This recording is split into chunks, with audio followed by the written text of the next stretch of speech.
People joke about bronzexuals, but tonight, I'll own it. Because for me, this isn't just fandom. This is personal. This is Ohio. I grew up watching LeBron James before the world knew his name belonged next to legends. I watched him, at 15 years old, a kid from Akron, playing in packed high school gyms, carrying a state on his shoulders before he could even drive himself to practice. And you know what? A lot of this started with the Mansfield News Journal. That local paper is how I learned to read when I was young. Every Sunday, my parents would get the newspaper, and when they were done with their sections, I'd grab the sports pages like they were treasure. And somewhere between the box scores and high school write-ups, I saw him in that green and gold St. Vincent St. Mary's uniform. A teenager. A headline. A spark. Every rise, every setback, every moment he proved people wrong, it all felt familiar. Because we weren't just fans back then. We were witnesses. He created that. He created us. And here's the truth I've never really said out loud. For over 20 years, I didn't start roundball rants because of how much he meant to my basketball life. Not because I didn't want to talk basketball, but because I didn't want to live in a world where I had to defend that every single day. That's how deeply he shaped the way I see this game. That's how much his journey became part of my identity as a fan. But now, it's year 23, and he's still playing, still battling, still defying expectations. And I can't wait anymore. I had to go now. This moment, this return, isn't just about him getting close to stepping back on the court. It's about me finally stepping into the voice I've carried for 2 decades. And the thing about Ohioans, we carry that moniker, our moniker, like family. We don't follow kings, we choose our own. And for better or worse, through every season of loyalty and every season of heartbreak, LeBron has always been one of ours. And right now, here we are, waiting, because LeBron James is on the brink of returning from a sciatica flare-up in year 23. And nobody knows if tonight is the night. Maybe he suits up, maybe he doesn't. But the fact that we're even this close tells you everything about who this man is. A player who, even at this age, still makes the entire league hold its breath. Whenever he steps back onto that court, whether it's tonight, whether it's next week, it's going to hit differently. Especially for those of us who grew up with him. Especially for those of us from Ohio. Sometimes I think people forget what it actually felt like at the beginning. Before the banners, before the parades, before the GOAT debate, before Miami, before Cleveland burned its jerseys, before he broke the scoring record. There was just a kid from Akron, a kid from our side of the map, a kid whose legend started in gyms that smelled like sweat and popcorn and winter coats drying on the radiators. St. Vincent St. Mary's wasn't just a high school, it was a pilgrimage site. A small private school tucked into a Midwest city that never asked for much except a reason to believe in something. And suddenly, this teenager gave them a reason. He wasn't polished, he wasn't media trained, he wasn't a brand yet. He was just LeBron, the kid who could jump higher than the rims at the rec center. The kid who played quarterback and wide receiver because he was too fast and too strong for his age. And then the hype started to build. Not artificial hype, not social media hype, not clickbait hype, organic hype, hometown hype, Ohio hype. You heard about him before you ever saw him. There's this kid up in Akron. He's different. No, I'm serious. He is different. People weren't driving across the state for no reason. They were driving 3 counties over just to get a seat in a cramped gym where you could feel the walls shake when he dunked in warm-ups. And if you weren't there, you heard about it the next day. Barbershops, churches, workplaces, the Mansfield News Journal, the Plain Dealer, the Akron Beacon Journal. Everybody in Ohio knew the name long before the world did. The first time St. Vincent St. Mary's got put on ESPN2, it felt unreal. A high school kid on national television. That didn't happen back then. It wasn't normal. It wasn't common. It wasn't even possible for most teenagers. But he made it happen. And then, the cover. Sports Illustrated. The chosen one. A 17-year-old from Akron on the front of a national magazine, being compared to Michael Jordan before he could legally buy a lottery ticket. You want to talk about pressure? About expectations? About weight? Most grown men crumble under comparisons to legends. This kid got told he needed to fill Jordan's shoes before he had a driver's license. And here's the part nobody outside Ohio understands. We weren't hyping him because he was flashy. We weren't hyping him because he was loud. We weren't hyping him because he was controversial. We were hyping him because we recognized something we don't get very often. Hope. Pride. Representation. A kid who looked like us, talked like us, grew up where we grew up, came from the same streets, the same weather, the same working class heartbeat. He was one of ours, in the purest form of that phrase. And for those of us who were young enough to live through it, who were reading about him in the sports section before we even fully understood half of the terminology, it was surreal. You'd open the paper and see this teenager in green and gold doing things that didn't make sense on paper. You'd see grown men, reporters, coaches, scouts, say things about him they never said about a high school player in their entire lives. It wasn't the fame, it wasn't the highlights, it wasn't the hype. It was the feeling. This quiet, steady, undeniable knowing. He might actually do it. He might actually be the one. Because Ohio doesn't get many of these moments. We're not Los Angeles. We're not New York. We're not Chicago. We don't get phenoms. We don't get can't miss. We don't get generational talents born in our backyard. But this one was ours.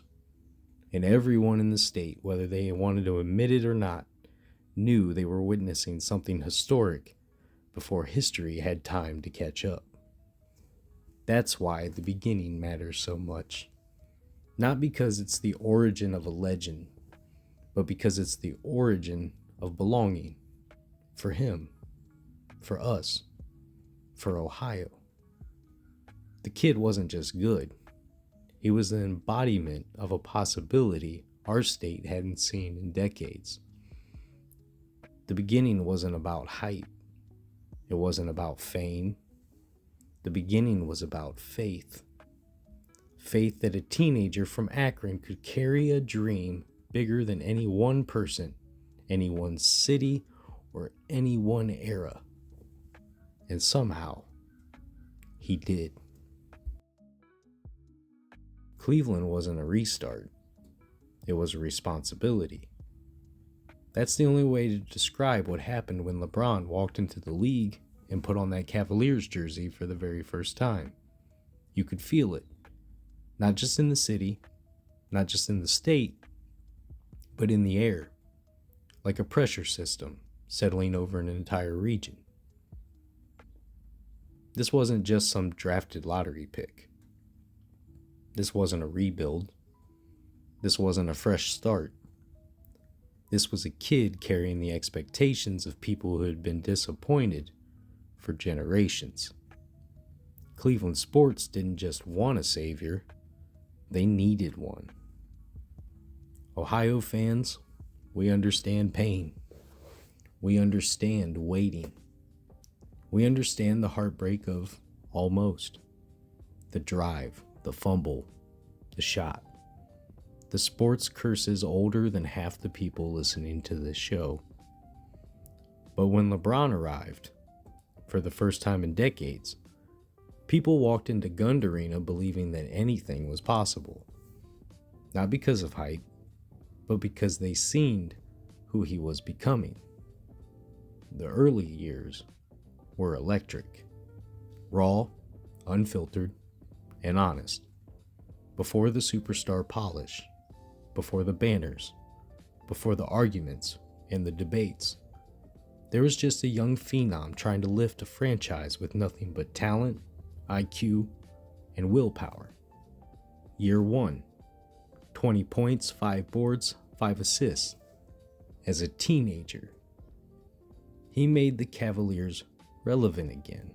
In year 2, by year 3, playoffs. Year 4, something impossible.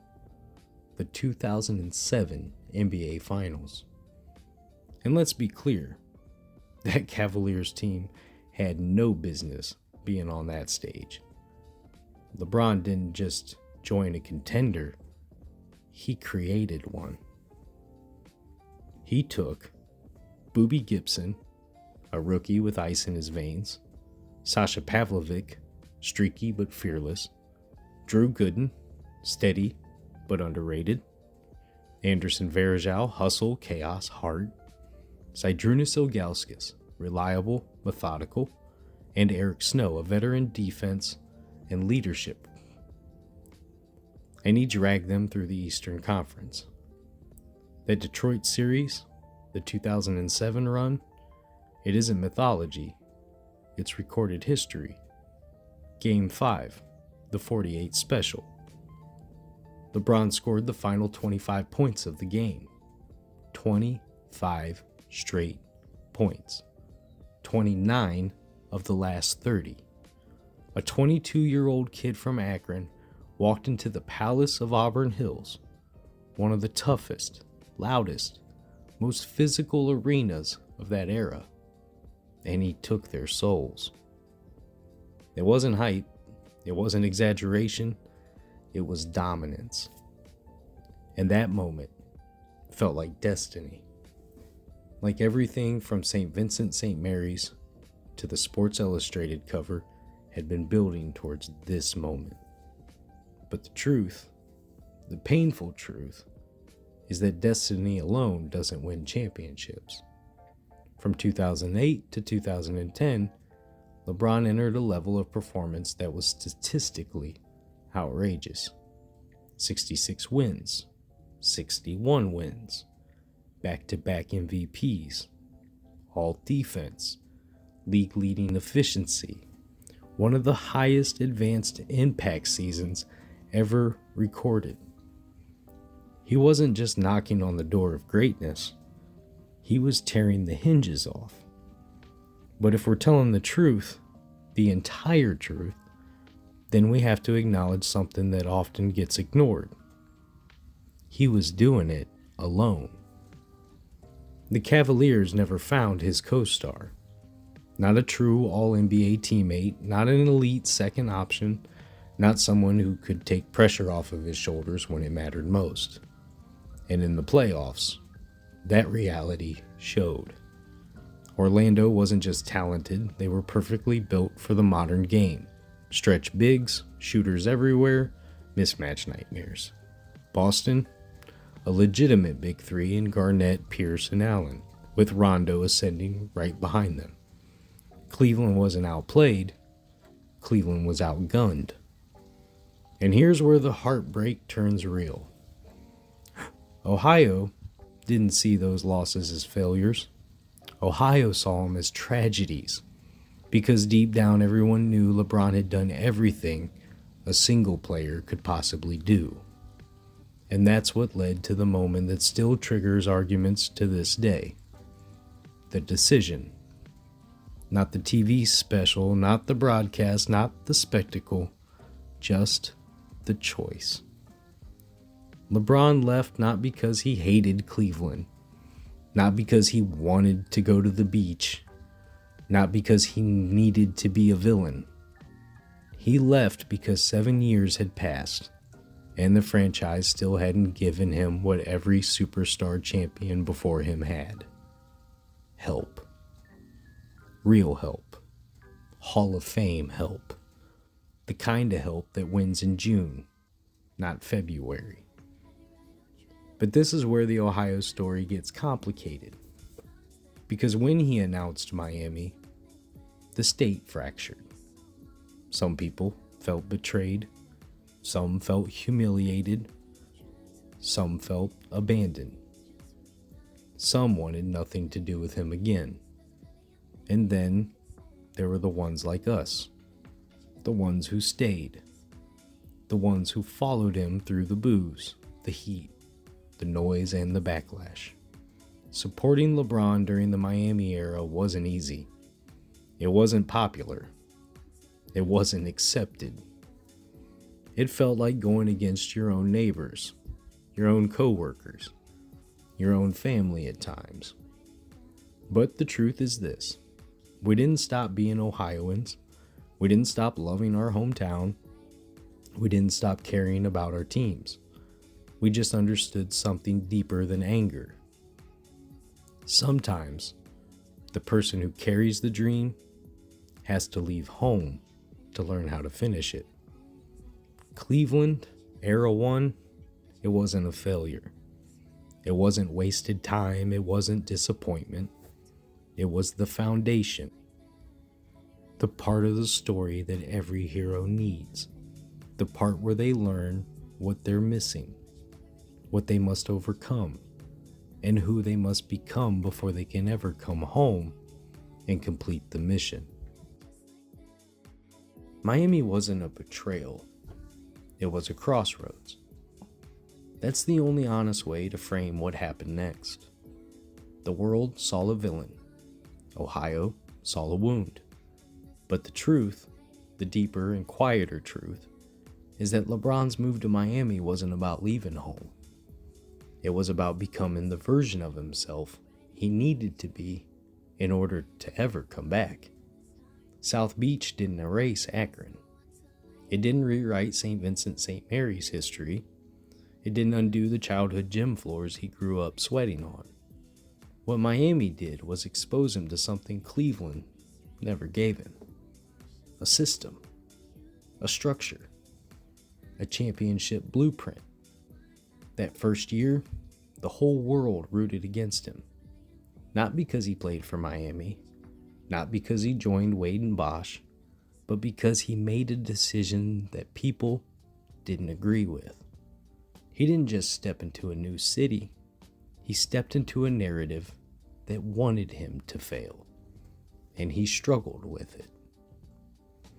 That finals loss to Dallas, it wasn't a collapse of skill, it was a collapse of identity. He played timid, passive, overthinking everything, caught between who he had been and who he had to become. That moment, the lowest of his career, wasn't shameful, it was transformative. Because the great ones have to break before they ascend. And that's exactly what happened. The summer after that loss, he rebuilt himself. Physically, mentally, spiritually, emotionally. He cut off social media. He disconnected from noise.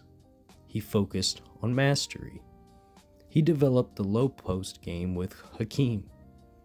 He honed the defensive instincts that were always there, but never fully unlocked. He streamlined his shot selection. He sharpened his footwork. He elevated his leadership. Miami didn't change who he was.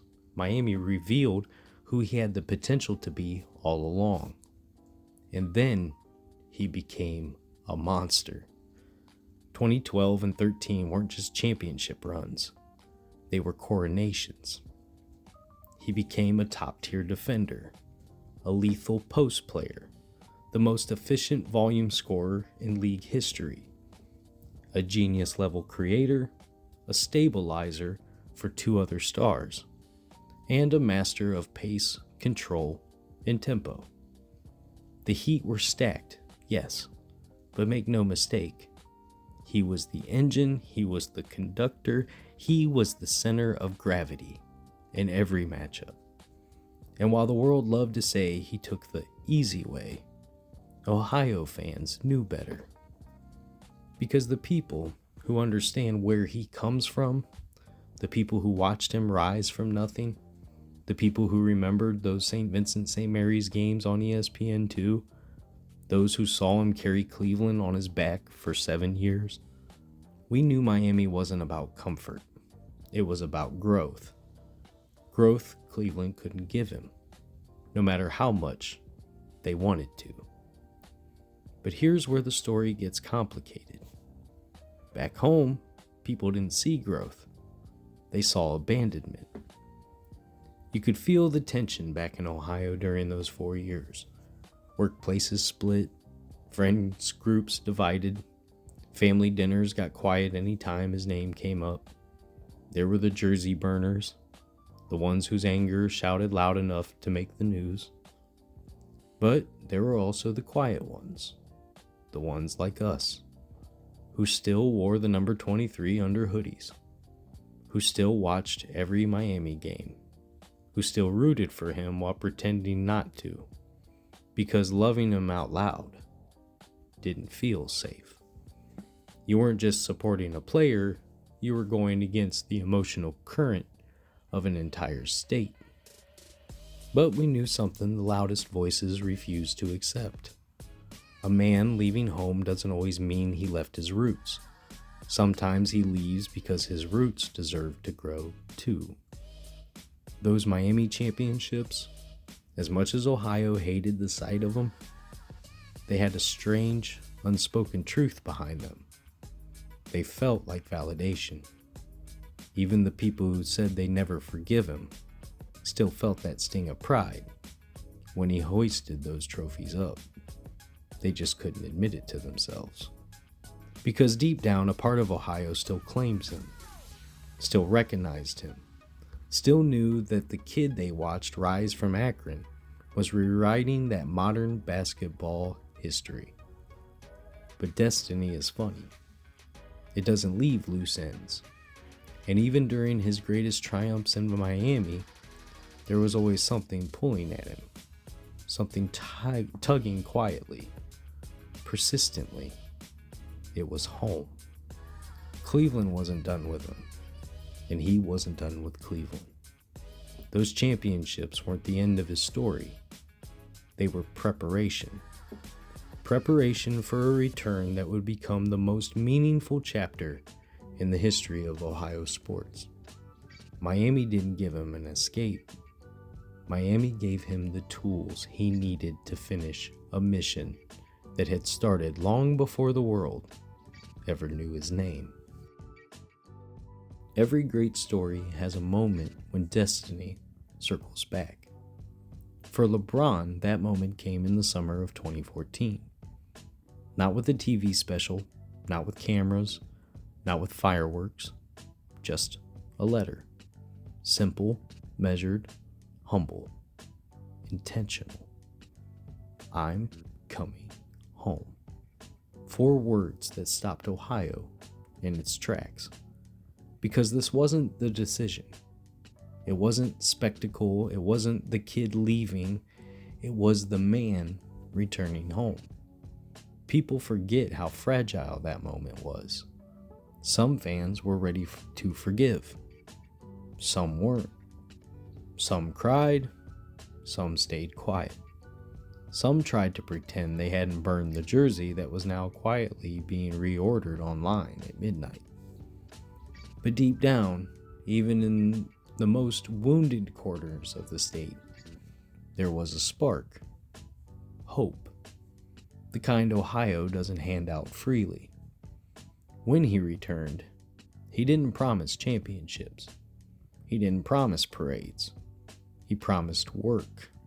And for a city like Cleveland, and a state like Ohio, a region that values sweat more than swagger, that meant more than any guarantee he could have made. LeBron's first year back was supposed to be the fairy tale ending. The return, the rise, the coronation. But sports doesn't care about scripts. Kevin Love's shoulder, torn out of its socket by a tangled playoff armbar. Kyrie Irving, fractured kneecap in Game 1 of the finals.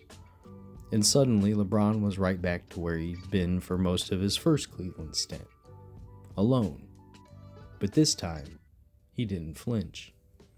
He didn't collapse. He didn't hesitate. He tightened his jaw, took the burden, and carried the Cavs into a 6-game war with the Golden State Warriors. Those 2015 finals were not a loss. They were a declaration. He averaged 35 points, 13 rebounds, and 8 assists. Not because he wanted to, but because he had to. Matthew Dellavedova became the city's heartbeat. Timothy Mozgov became a folk hero. J.R. Smith found fire. And Tristan Thompson became a wall on the glass. LeBron nearly willed a broken roster to the impossible. But nearly is a cruel word. The Warriors were younger, healthier, deeper, and coherent. Cleveland didn't lose the 2015 finals. They ran out of bodies. But in that defeat, something profound happened.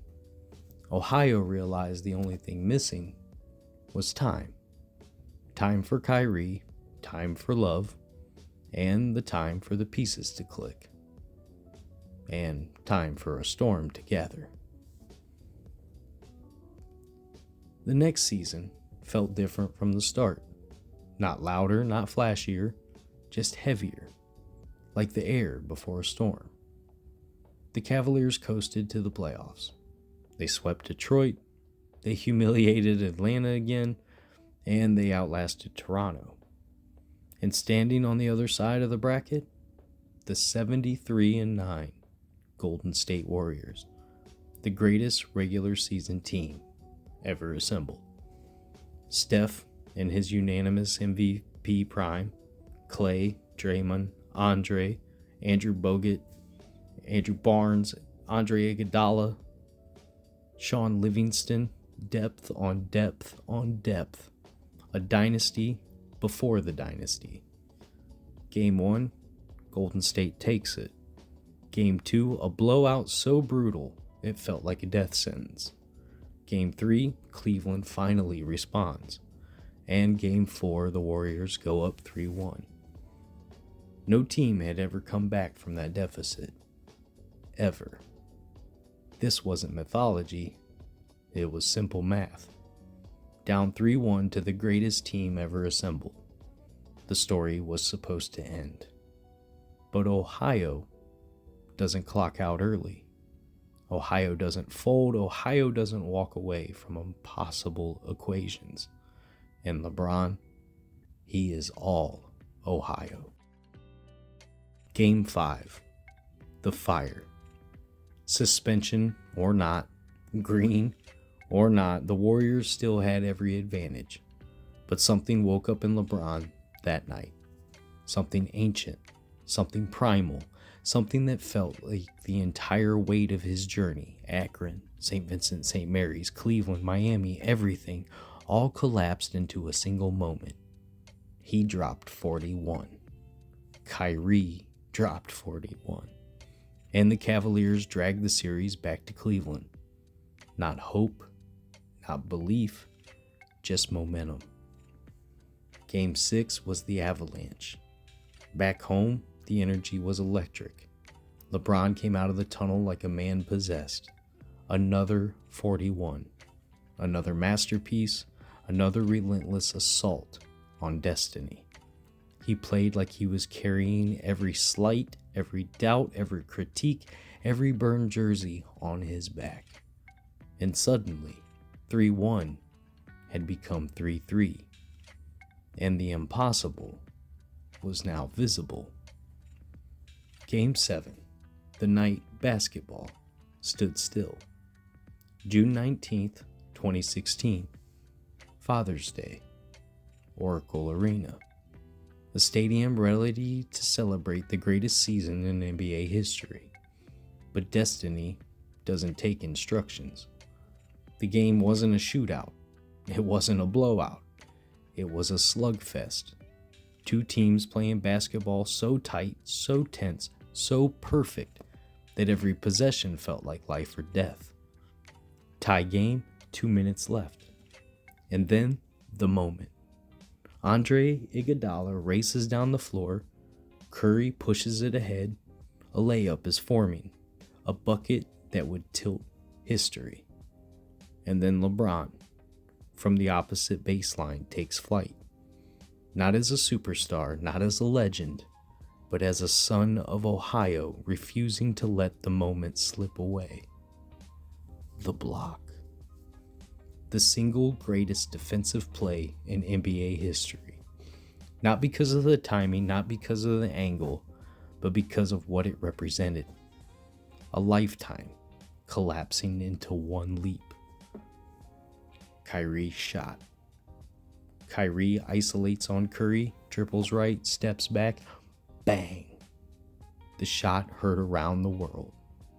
A perfect moment from the perfect co-star. Something LeBron never had before Miami.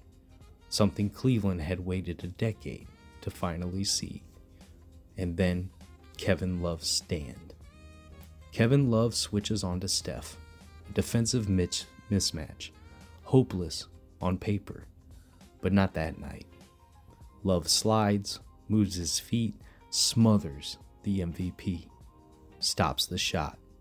Preserves the dream. 3 iconic moments. The block, the shot, and the stand. 1 championship. Cleveland, this is for you. When the buzzer sounded, when the tears fell, when the fireworks shot over downtown, when the parade broke the city wide open, it wasn't just a championship. It was an exorcism, a healing, a homecoming, a promise finally fulfilled, a moment bigger than the sport itself. LeBron didn't just bring a trophy back. He brought closure. He brought pride. He brought redemption. He didn't owe us that, but he gave it anyway. The return wasn't even about basketball. It was about destiny. In 2016, it wasn't just a win. It was a completion. The kid from Akron had finally delivered the miracle his state had been waiting for since 1964. And for a moment, a brief, beautiful moment, Ohio believed again. By the time he reached Los Angeles, he wasn't just chasing greatness anymore. He was defining it. The LA chapter of LeBron's career gets misunderstood more than any other. People talk about it like it was the sunset, like he packed up, moved west, and settled into a gentle decline. But what actually happened was reinvention. In Cleveland, he carried a franchise. In Miami, he sharpened his edges. But in Los Angeles, he rewrote the rules for longevity. His first season didn't go the way people expected. Injuries, a fractured roster, a franchise still trying to find its identity. But even then, the glimpses were there. The playmaking, the leadership, the control. And then came 2020. No crowds, no home court, no comfort, nothing familiar. Just basketball. And in that silence, LeBron found a new kind of dominance. He didn't win that championship because the Lakers were deep. He didn't win it because he had something to prove. He won it because even in his 17th season, on legs that had logged more mileage than any other active player, he could still raise his level when everything else was on the line. The bubble, it didn't break him. It revealed him. And then came the moment that stamped his name into the history books for good. Passing Kareem. Not because he chased the record, but because longevity took him there. Because consistency took him there. Because greatness, layered year after year without interruption, took him there. A kid from Akron held the scoring crown. It didn't even feel real. But as the numbers rose, something else rose with it. Time. You could see it in his game. The shift from explosive acceleration to effortless pacing. The pivot from raw power to surgical precision. The way that he used angles instead of athleticism. The way that he used experience instead of speed. He became a scientist, a strategist, a master. But none of that stopped the body from reminding him that even legends are mortal. Year 23, more minutes than anyone in league history. A workload that shouldn't be survivable. And now, nerve pain, sciatica, the kind of thing that doesn't end careers, but makes every movement louder. And that's where this moment becomes powerful, because here he is, still pushing, still preparing, still refusing to step away from the game that crowned him, and the game that nearly crushed him, but the game that he continues to redefine. We don't know exactly when he'll return, tonight, next week, soon, but we do know this. When he steps back onto the court, it won't just be another game. It will be another line in a story that shouldn't still be going. A story we're lucky enough to watch unfold in real time. Los Angeles didn't soften LeBron. It sharpened what was left. It showed us the version of him that lives beyond the highlights. The version that survives on will, craft, and sheer competitive force. It showed us a legend who refuses to fade. And that's what makes this moment, right now, this stretch of his career, this uncertain return, so meaningful. We are watching the final chapters of a book nobody thought could possibly still be open. And somehow, the man who has carried expectation longer than anyone in modern sports is still writing. When I look back on all of this, the kid from Akron, the weight he carried, the chapters he lived through, the miracle runs, the heartbreak, the healing, I realized something I didn't expect to admit out loud. I grew up alongside his career. Every high, every low, every moment he proved somebody wrong, I felt it. Because when you're from Ohio and you see someone make it out and make it big, it does something to you. It gives you permission to dream past the border of your own zip code. But there's another truth sitting underneath that one. A truth I didn't always want to acknowledge. Loving LeBron as a player meant carrying a weight too. It meant debates. It meant arguments. It meant defending him more than I defended myself some days. It meant standing in rooms where everybody had an opinion, and realizing that sometimes the loudest voices aren't the ones who understand the story.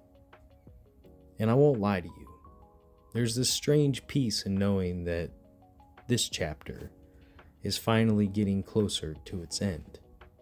Not because I want him to walk away, not because I'm tired of the legacy, not because I'm ready to stop watching him play, but because after 20 plus years of holding on to this conversation, I'm finally ready to lay down the part of me that felt responsible for carrying it. There's something comforting about closure, even the slow kind, even the kind that arrives one injury report, one comeback, one final run at a time. And as we get closer to whatever comes next, I find myself more grateful than sad, because we got to see it. We got to live through it. We got to witness a once-in-a-generation story from the beginning all the way to its twilight. Not through documentaries, not through highlights, but in real time. And when he does walk away, whenever that day finally comes, the game won't collapse. The league won't crumble. Basketball will breathe, shift, and move forward the same way it always does. And for the first time in my life, I'm okay with that. Because endings aren't losses. They're invitations. An invitation to a new era. New stories, new players, new moments that haven't been written yet. And I'm ready for that. Ready to celebrate what comes next without feeling like it takes anything away from where we came before. LeBron's story shaped me more than I realized. It helped me understand loyalty, resilience, second chances, and how greatness is rarely understood in the moment. And now here I am, finally telling my own story, while one of my heroes is still writing the last pages of his. There's something beautiful about that. Something full circle. Something that feels like closure and beginning all at once. So whatever happens next, whenever he steps back onto the court again, whenever that last game arrives, I'll meet it with gratitude, not grief. Because I got what every fan hopes for. I got to watch my favorite player's entire journey from start to finish. And now, I get to walk into the future with a little lighter heart, a little more peace, and a whole lot of appreciation for the man who made me believe in the first place. My name is Vincent Cooper. This has been Round Ball Rants. And for tonight, yeah, I'm good.